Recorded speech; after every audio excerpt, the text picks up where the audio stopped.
বর্তমান যে শাসক দল আছে, দেখুন আজকে আপনি জানেন ফিরহাদ হাকিম কি চেয়েছেন। তিনি মিনি পাকিস্তান করতে চেয়েছিলেন।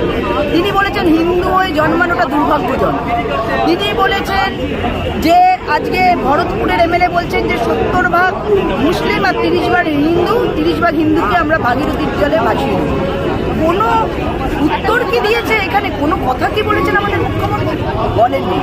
বরং ইমাম ভাতা দিয়ে এবং এই দুধের গাইদের আদর আপ্যায়ন করে ভালো করে সুরক্ষিত করে রেখেছেন আমাদের রাজ্যের মুখ্যমন্ত্রী। তিনি চান এই পশ্চিমবঙ্গকে পশ্চিম বাংলাদেশ বানান, তার স্বপ্ন তিনি প্রধানমন্ত্রী হবেন।